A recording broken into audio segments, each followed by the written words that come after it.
Eu, Maria Eduarda Medeiros Valente, juntamente com Natália Maria de Oliveira, vamos apresentar o tema corantes sintéticos, abordando seus aspectos químicos, classificações, principais tipos e mecanismos de fixações nas fibras. Os corantes sintéticos são compostos orgânicos amplamente utilizados pela indústria. Eles se destacam desde 1856 por serem baratos, apresentarem grandes variedades de cores e terem boa fixação. Entretanto, durante sua produção e aplicação, ocorre grande perda de corante, o que gera contaminação ambiental. Por isso, entender sua química e seus comportamentos é essencial para minimizar impactos. Quimicamente, os corantes sintéticos são moléculas orgânicas capazes de absorver seletivamente a luz, conferindo cor ao material. Os principais grupos cromóforos são o azo, polimetinos e nitronitroso. A escolha do corante depende do tipo de fibra, podendo ser natural, como algodão e seda, ou sintética, como poliéster. Também existe uma classificação comercial que agrupa os corantes conforme o modo de fixação, como reativos, diretos, ácidos e dispersos.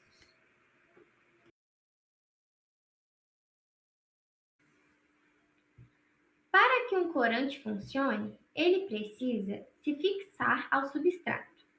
Essa fixação pode ocorrer por absorção, solvatação, ligação iônica ou covalente, ou até retenção mecânica.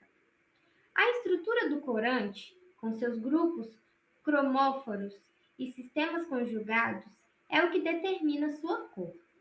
Além disso, os corantes devem apresentar afinidades com a fibra, solubilidade adequada em alguma etapa do processo e, em alguns casos, tem sua estrutura cristalina temporariamente alterada durante o tingimento. A forma mais apropriada de classificar os corantes é pela sua estrutura química, especialmente pelo grupo cromóforo. O cromóforo é a parte da molécula responsável pela cor, pois absorve luz UV visível através dos sistemas conjugados. Essa classificação facilita a identificação e o uso no setor têxtil, pois agrupa corantes com propriedades similares.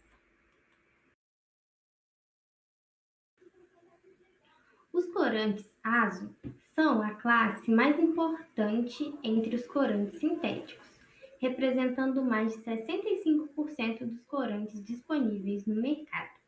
Eles possuem o grupo azo, nitrogênio duplo nitrogênio, ligado geralmente a anéis aromáticos. Podem ser monoazo, disazo ou trisazo, dependendo da quantidade de grupos azo. São amplamente usados em tecidos, alimentos, cosméticos e diversos produtos. Os corantes sulfurosos possuem estruturas macromoleculares que incluem anéis de benzotiazol. Elas são utilizadas quase exclusivamente para atingir fibras celulósicas, principalmente algodão. Como são insolúveis em água, precisam ser reduzidos para a forma leuco usando ditionito de sódio. Depois do tingimento, a fibra passa por oxidação, que fixa o corante definitivamente nos seus poros. Agora, sobre como os corantes se ligam às fibras. O mecanismo depende da natureza do corante e do tipo de fibra. As fibras podem ser artificiais, como o acetato, ou sintéticas, como o poliéster, o nylon e o acrílico. O Color Index classifica os corantes conforme o método de aplicação e o tipo de fixação. Entre as principais classes estão reativos, diretos, ácidos, VAT ou acuba, enxofre, catiônico, dispersos, pré-metalizados e solventes. Essa classificação é importante porque determina como o corante será aplicado e como ele se comportará no material. Bom, vou falar um pouco sobre o processo de síntese dos corantes azo e dos corantes sulfurosos. E, primeiramente, começando pelos corantes azo, esse processo ele ocorre basicamente em duas etapas. Primeiro, a diazotação de uma amina aromática e depois o acoplamento do sal de diazônio com outro composto aromático.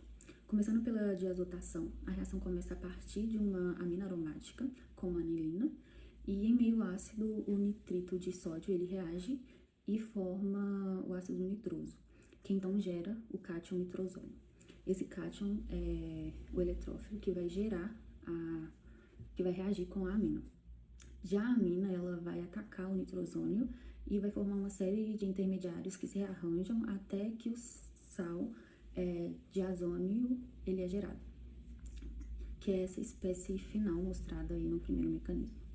É importante também lembrar que essa reação ela é feita a baixas temperaturas, geralmente abaixo de 5 graus, porque o sal de diazônio ele é muito instável e ele pode se decompor facilmente se a temperatura aumentar.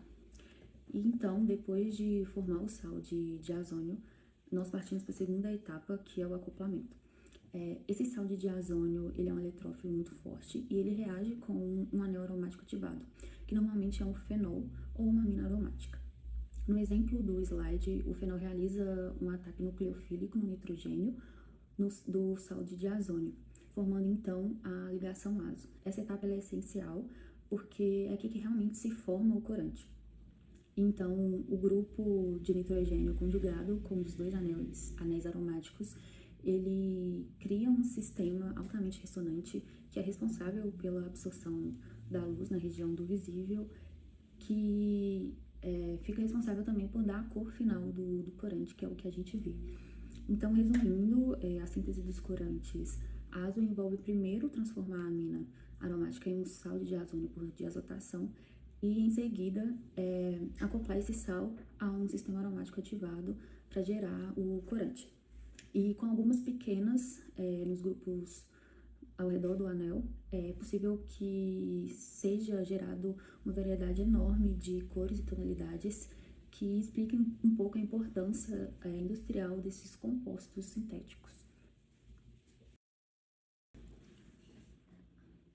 Já a síntese dos corantes sulfurosos, ela é diferente do que a síntese dos outros corantes, como dito anteriormente, porque eles são formados por um processo que é chamado de sulfuração, que transforma os compostos aromáticos simples em grandes moléculas sulfuradas, quase sempre na fórmula de polímeros mais complexos.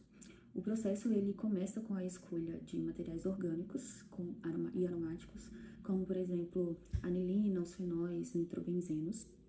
E essas substâncias, esses compostos, eles são escolhidos porque eles são ricos em elétrons e são bons candidatos para sofrer a polimerização. Em seguida, esses materiais eles são aquecidos com enxofre ou com sulfetos alcalinos, normalmente entre 160 e 250 graus.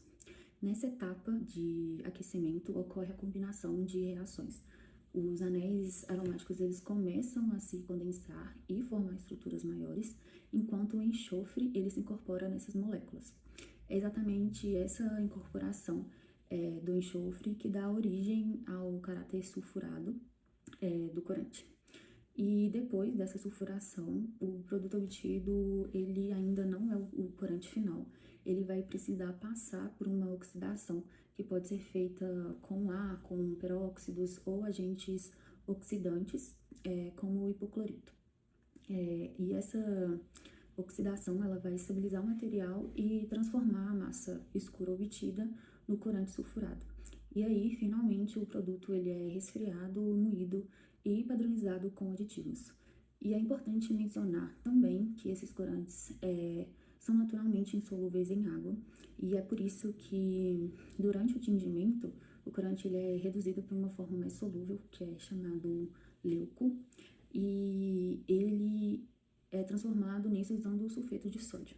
E essa forma reduzida, ela consegue penetrar nas fibras e depois, quando o tecido ele é exposto ao ar ou a um oxidante qualquer, o corante ele retorna para a forma insolúvel dentro da fibra, garantindo uma alta solidez. Os corantes sintéticos, eles são conhecidos por terem alta estabilidade química, porque eles são projetados para resistirem à luz, ao calor, ao atrito durante as lavagens, às variações de pH. E essa estabilidade vem principalmente de suas estruturas aromáticas, que são altamente conjugadas e que torna essas moléculas muito fortes e difíceis de se degradarem. Esse é um ponto positivo do ponto de vista de desempenho do corante, porque garante que esse tecido que seja atingido por esse corante mantenha sua cor por muito mais tempo, mas, por outro lado, essa mesma estabilidade, ela traz um problema importante em relação à biodegradabilidade desses corantes. Ou seja, eles não são facilmente quebrados por micro-organismos no ambiente, e isso faz com que eles persistam em corpos d'água por longos períodos e sendo acumulados e alterando ali o ecossistema local. Já falando sobre os impactos, então, ambientais, um dos maiores problemas é a contaminação de águas por efluentes contendo esses corantes, mesmo que pequenas quantidades ali já são suficientes para mudar a cor da água, reduzir a passagem de luz, prejudicando os organismos que precisam de fotossíntese, por exemplo, as algas. Além disso, muitos corantes sintéticos, eles possuem toxicidade aquática, podendo afetar os peixes e os micro-organismos essenciais para o equilíbrio ecológico. Outro ponto crítico também é que alguns corantes, principalmente os azo, eles podem sofrer a degradação formando aminas aromáticas tóxicas e que tem potencial carcinogênico muito forte. Isso é particularmente muito preocupante quando o efluente não recebe o tratamento adequado antes dele ser despejado. E em relação à saúde humana, o maior risco ele não está relacionado no uso cotidiano desses produtos, mas na exposição ocupacional ou ambiental dos efluentes que não são tratados. Os corantes, eles podem, dessa forma, né, de efluentes não tratados, causar algumas irritações, alergias e, em casos mais graves, toxicidade hepática, ou algumas deformações genéticas, dependendo da classe e da concentração dos produtos. Então, de forma geral, os corantes sintéticos, eles são extremamente estáveis, o que garante uma eficiência muito boa, mas essa mesma estabilidade, ela gera alguns problemas ambientais, como a persistência desses corantes na contaminação da água e a formação de subprodutos tóxicos. Por isso, a indústria também ela tem investido cada vez mais em novas tecnologias de tratamentos mais eficientes e em alternativas que sejam mais sustentáveis. Linkando com o slide anterior, para diminuir os impactos ambientais e sociais causados pelos corantes sintéticos, várias alternativas mais modernas elas vêm sendo desenvolvidas nesses últimos anos, e essas soluções vão desde novas tecnologias para tratar os efluentes até a criação de corantes mais sustentáveis. A primeira grande alternativa são os corantes naturais, aqueles que são extraídos de plantas, de frutas, de insetos e até de micro-organismos, e eles estão ganhando mais espaço porque eles são biodegradáveis e, em geral, são menos tóxicos também. O problema é que ainda tem alguns desafios, como a menor estabilidade e a dificuldade de fixar esses corantes em certos tipos de fibras. Mas mesmo assim, a biotecnologia ela tem ajudado a melhorar bastante esses processos e o desempenho desses corantes. Outra linha também que é muito importante é a dos corantes sintéticos biodegradáveis. Eles são pensados para durar bem mais durante o uso, mas eles são pensados também para se decompor mais facilmente no ambiente depois do descarte. A ideia é equilibrar a performance e a sustentabilidade, reduzindo a persistência desses compostos na natureza.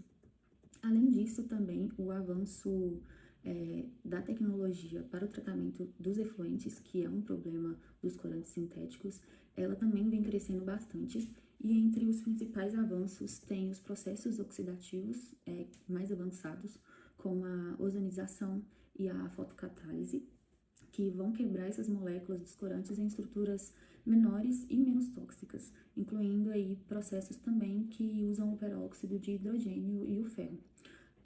Outro método é o método de adsorção usando o carvão ativado ou o biocarvão, materiais nanotecnológicos que conseguem reter os corantes antes que eles cheguem aos rios ou aos lagos.